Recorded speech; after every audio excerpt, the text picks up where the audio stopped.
আহ, আজি বহুত দিনৰ পিছত আমাৰ মিডিয়া বন্ধুসকলক লগ পালোঁ। ধন্যবাদ যাচিলোঁ। বিটিআৰবাসী বা অসমবাসী ৰাইজকো ধন্যবাদ যাচিলোঁ।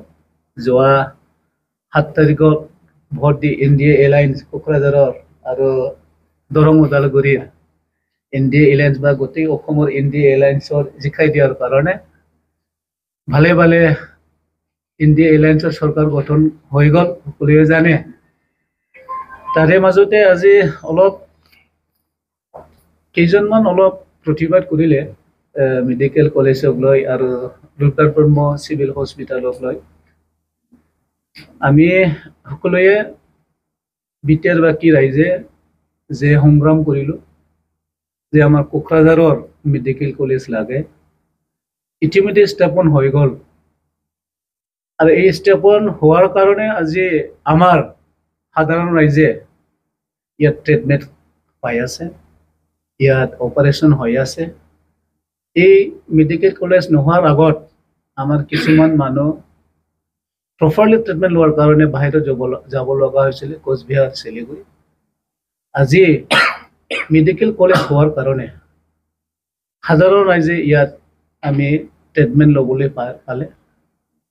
সেইকাৰণে ইয়াৰ কিছুমান আমাৰ মেডিকেল কলেজৰ নিয়ম নীতি আছে যে ইয়াত আমাৰ NMC as per guideline 800 percent হ'ব লাগে ডেইলি। হয়তোবা এইটো কেতিয়াবা হোৱা নাই। তাৰ কাৰণে কিছুমান ৰূপনাথ ব্ৰহ্ম চিভিল হস্পিটেলৰ পৰা পেচেণ্ট হয়তোবা ভাল ট্ৰিটমেণ্ট কৰাৰ কাৰণে লৈ অনাউনি হৈছে। কিছুমান মানুহে কৈছে যে ৰূপনাথ ব্ৰহ্ম ইয়াত নাথাকিব, হস্পিটেল চিভিল হস্পিটেল। ৰূপনাথ ব্ৰহ্মক আমি সন্মান কৰোঁ। ইয়াত ৰূপনাথ ব্ৰহ্ম চিভিল হস্পিটেল নথকাৰ কথাই নহয়। আৰু কিছুমান মানুহে কৈছে ইয়াৰ ডিপাৰ্টমেণ্টবিলাক চিফ্ট কৰিছে, এইটোও নহয়। যে ৰূপনাথ ব্ৰহ্মৰ যি ট্ৰিটমেণ্ট নহ'ব মেডিকেল কলেজত হ'ব, আৰু যি মেডিকেল কলেজত নহয় বাহিৰতো চিফ্ট কৰিব। তেওঁলোকে ডক্টৰে জানে। ইয়াত প্ৰপাৰ আমাৰ মেডিকেল কলেজত এতিয়া প্ৰেজেণ্ট 91 ডক্টৰ আছে।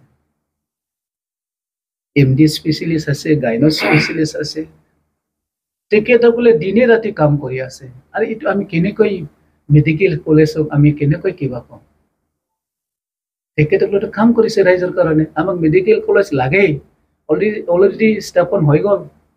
ৰূপনাথ ব্ৰহ্মকটো আমি নাইকিয়া নকৰিম। এজনমান দুজন মানুহমান অলপ প্ৰতিবাদ কৰি আছে, তেখেতসকলে আহক, আমি আলোচনা কৰিম। প্ৰতিবাদ দি কিবা দি মিছলিড কৰি কিবা নহয়। কিবা যদি ইয়াত আপোনালোকে কিবা দেখিছে, আহক, আমি একেলগে কাম কৰিম। আপোনালোকে কোপাৰেট কৰক কাম। ইয়াত কোনো আমাৰ বাধা নাই। সেইকাৰণে আমি ৰাইজৰ দল, ৰাইজৰ চৰকাৰ, ৰাইজৰ কাৰণে আমি কাম কৰি যাম। ইয়াত কোনোবা কোকৰাঝাৰবাসীৰ কাৰণে অন্যায় হ'ব, ক'ৰবা কাৰোবাৰ কাৰণে লাভদায়ক হ'ব, এইটো আমি কাম নকৰিম। আমি সদায় একে চকুৰে সকলোকে চাম। আৰু প্ৰমোদ বড়ো ডাঙৰীয়াৰ যি নেতৃত্বত সকলো কাম আগুৱাই আছে, কাম ভালে ভালে হৈ আছে।